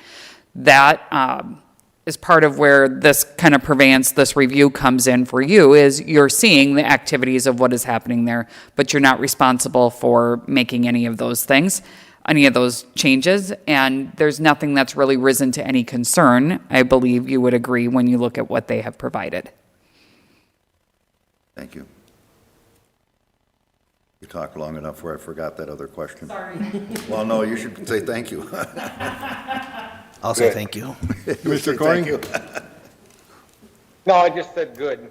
Okay. You know, again, I think it comes back to this whole thing with and that last gentleman, one of those last gentlemen that spoke about how we're entrusted with these natural resources. We're entrusted with those and to be good stewards of them. And it does, it maybe won't do today, maybe not tomorrow, but somewhere down the road, somewhere in the future, if they are not managed, if they're not taken care of, these are our gems. You know, we're a lake-centric county. It will affect our bottom line. And I think that's really important. And I know with the AIS change next year, I think this, well, not next year, year after, where they're cutting the AIS funding, that we're managing and doing, I think, a very good job in this county of managing it to get those people out there to do that AIS work. I don't know what we're going to do after that. The other thing is ask, what do we charge for all the work you're doing for the lids? I mean, what do we do? There's an administration fee, I think was mentioned somewhere. What is that administration fee and how is that's what you use to preview all the documents? Correct, yes, it's a $250 annual fee that we invoice to each lake improvement district each year. Okay. Thank you. I have no more questions. Whew. All right. If there are no other questions or concerns, I would look for a motion to approve the attached 2026 budgets for the lids in Crow Wing County. I will make that motion. Commissioner Lupke makes the motion. Commissioner Franzine seconds the motion. Roll call, please. Commissioner Coring. Aye. Commissioner Lupke. Aye. Commissioner Franzine. Aye. Commissioner Lee. Aye. Commissioner Barros. Aye, that motion passes. We're on to County Sheriff. Chief Deputy. Welcome. Welcome. Morning, Mr. Chair, Commissioners. The sheriff didn't pass anything on to me today to talk to you about, but as I sit in the back of the room and I listen to about the land exchange, I see an opportunity with the sheriff's office that I'll have to discuss with the sheriff But, you know. you How had did I brought it- know that was coming? Yeah, where did you find It it? just came to me. And some things that Commissioner Barrows has come up with and asked us to look at maybe a range movement. And I think 80 acres would be a nice place to start. So we'll look into it. We'll have further discussion. Well, further discussion. So any questions for me? Any questions? Mr. Chair, I think I've brought that subject up before about moving the range. Yes, I thought that was brought up a few weeks ago, and it was kind of said that, I think the sheriff said he wasn't interested, but Yeah, and Yeah. I think the key factor is you know, where we move, are we going to disturb neighbors? And that's a unique location, given the proximity to the highway, 80 acres. I think there's an opportunity. I'll discuss with the sheriff's department, or the sheriff, and see what happens, so. upon further discussion, we'll Further we'll discussion. talk. All right, thank you. Yeah. County Attorney, Kelsey, Good morning, Mr. Chair, a Commissioners. seasoned county attorney now, so Yes, I don't have anything for you this morning, but I'd be happy to answer any questions that you have. did Don leave that on his thing? I have nothing for you this morning? It's just part of the deal, I guess. I don't know. All right, thank you very much. County Administrator. Mr. Chair, I do have a couple of things for you this morning. First off, on our agenda, we have the appointment for the Natural Resource Advisory Committee. You may recall we had a vacancy in the at-large position on the NRAC committee, and we did accept letters of interest through November 5th, which we did receive 2 folks who were interested in that position, both of which are included in your packet. One of them came from Dan Doucette, and the other one came from Martin Joyce. The action before you would be for you to make a recommendation as to which one to appoint to the NRAC committee. So for clarification, this takes a motion by all of us. This or is a board vote by- action appointment. Okay. So anyone willing to step into this and support one or the other? I only know the name of Martin Joyce because I know he's done work in the jurisdiction of Jenkins in regards to sewer and stuff like that. That's the only thing I know. I don't know Dan Doucette at all. So I'm I not would gonna- move, Mr. Chairman, I would move Dan Doucette be appointed to the INRAC committee. Commissioner Coring makes a motion to move Dan Doucette to the NRAC committee. Do I have a second? I'll second it. Second by Commissioner Lee. Roll call, please. Commissioner Lee. Aye. Commissioner Coring. Aye. Commissioner Lupke. Aye. Commissioner Franzine. Aye. Commissioner Barrows. Aye, that motion passes. Mr. Chair, the next item is to set your county board calendar for 2026. You want me to cover it, or you want to cover it? Okay. In your packet, there is a list of the standing meetings that are being set with this action. We would include the meetings for the county board meeting the second and fourth Tuesday of each month at 9 a.m. in this room. The following exceptions to that would be the January 13th meeting would be on January 6th. As you know, we have to have the statutory reorganizational meeting the first Tuesday after the first Monday. We would also move the December 8th meeting to December 15th, which meets our statutory obligation to have an evening meeting for discussion of the budget and levy. That would be held at 5 p.m. Committee of the Whole meetings would be held on the third Tuesday of each month at 9 a.m., and the following exception there would be to move the December 5th meeting to December 22nd, so it does not conflict with the Truth and Taxation meeting being held that evening. Personnel Committee would be meeting on the first and third Monday of each month at 9 o'clock in the county conference room, with the exceptions to cancel meetings that fall on a holiday, which would be January 19th, February 16th, and September 7th. The Budget Committee meetings would be held on the second Thursday of each month at 9 a.m. in the county conference room. And the NRAC Committee, the Natural Resources Advisory Committee meetings, will be held quarterly beginning in January on the Wednesday before the Solid Waste Committee meeting. The NREC meeting would be held at 9:30 in the Oak Room in Land Services. The Transportation Advisory Committee would be held quarterly beginning in March on the first Tuesday, either at 1 o'clock or 9 o'clock, depending on the meeting date, at the Highway Conference Room.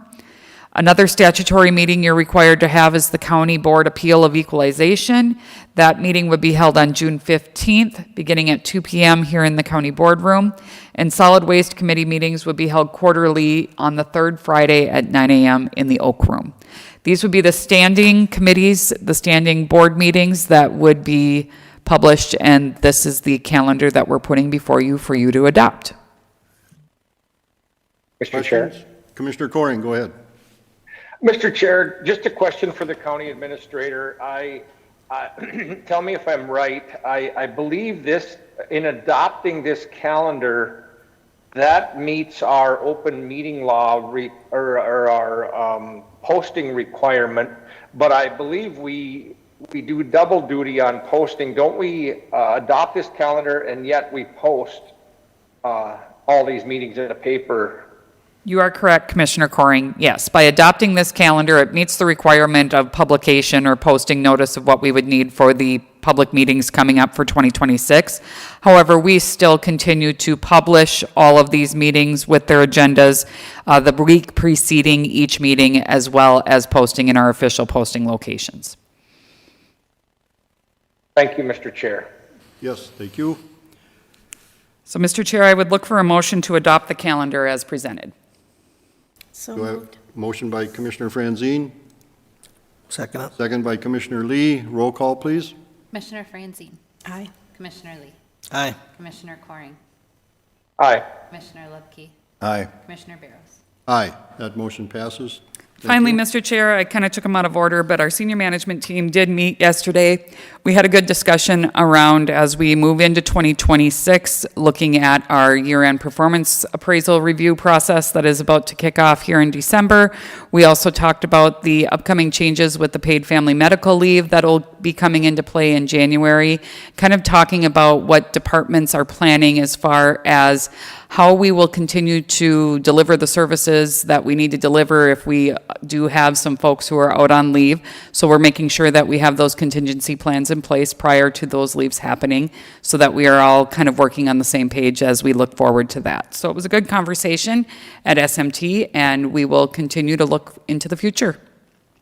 That's all I have for you today, but if anyone has any questions of me, I'd be happy to answer them. Any questions?